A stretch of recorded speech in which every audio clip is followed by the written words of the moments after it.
கர்த்தரும் இரட்சகருமாகிய இயேசு கிறிஸ்துவின் நாமத்தினாலே யாவருக்கும் வாழ்த்தலை தெரிவித்துக் கொள்கிறேன். ஒரு பெரிய உணவகத்துக்கு ஒரு பக்தியான கிறிஸ்தவர் சென்றார். எல்லா இருக்கைகளும் நிரம்பியுள்ள நிலையில் ஒரே ஒரு பகுதியிலே 4 இருக்கைகள் காலியாக இருந்தது. பரவாயில்லை, நமக்கு இடம் கிடைத்து விட்டது என்று சொல்லி அதிலே உட்கார்ந்தார். அவரும் அவருடைய மனைவியும் மகளும் அதில் உட்கார்ந்து கொண்டார்கள். ஒரே ஒரு இருக்கை காலியாக இருந்தது.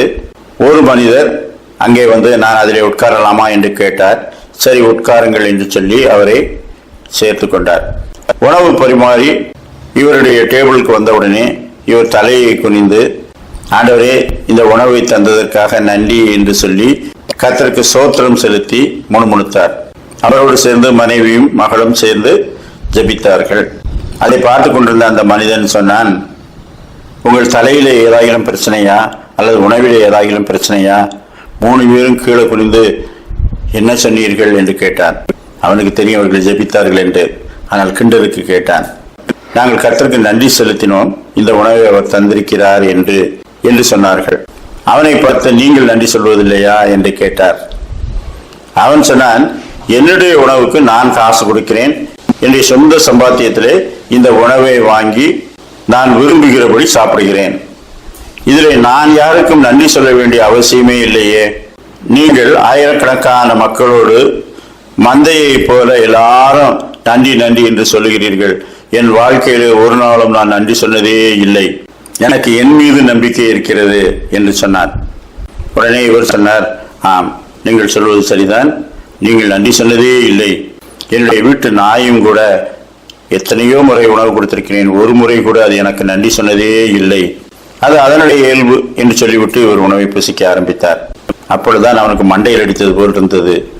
அப்படி என்றால் நன்றியுள்ள உணர்வு என்பது மனிதர்களுக்கு மட்டும் கர்த்தர் கொடுத்திருக்கிற ஒன்று. விலங்குகளும் பறவைகளும் கர்த்தரை ஸ்தோத்திரிக்கின்றனவா இல்லையா நமக்கு தெரியாது. ஆனால் மனுஷர்கள் தம்மை ஸ்தோத்திரிக்கும்படிக்கும் நன்றி செலுத்தும்படிக்கும் கர்த்தர் விரும்புகிறார். 10 தொழில்நோயாளிகள் சொஸ்தமானாலும் ஒருவர் மட்டும்தான் வந்து நன்றி செலுத்தினான். அவனை கர்த்தர் உன் விசுவாசம் ரட்சித்தது என்று சொல்லுகின்றார். அப்படியானால் நன்றியுள்ள இதயத்தோடு வாழ்வது என்பது கர்த்தர் நமக்கு கொடுத்த ஒரு பெரிய கிருபை. அந்த கிருபையின்படியே நாம் நன்றி செலுத்துவோம். ஏசாயா 38:18, பாதாளம் உம்மை துதியாது, மரணம் உம்மை போற்றாது, குழியில் இறங்குகிறவர்கள் உம்முடைய சத்தியத்தை தியானிப்பதில்லை. நான் இன்று செய்கிறது போல உயிரோடு இருக்கிறவனே உம்மை துதிப்பான். வெளிப்படுத்தின விசேஷம் 15:4, கர்த்தாவே, யார் உமக்கு பயப்படாமலும் உமது நாமத்தை மகிமைப்படுத்தாமலும் இருக்கலாம்? தேவரீர் ஒருவரே பரிசுத்தர், எல்லா ஜாதிகளும் வந்து உமக்கு முன்பாக தொழுது கொள்வார்கள். கர்த்தர் எப்படிப்பட்டவர் என்று உணரும்போது எல்லா கைகளும் அவருக்கு நேராக குவியும், எல்லா முழங்கால்களும் அவருக்கு முன்பாக முடங்கும். தேவகுமாரனாகிய கிறிஸ்துவை சகல நாவுகளும் அறிக்கையிடும். அவரை அறியாததுனாலதான் இன்றைக்கு கைகள் எதிர்த்து நிற்கின்றன. ஞானமுள்ள இருதயத்தோடு கர்த்தருக்கு நன்றி செலுத்துவோம். கர்த்தர் தாமே அப்படிப்பட்ட நல்ல சிந்தனைகளை நமக்கு தந்தருள்வாராக. ஆமேன்.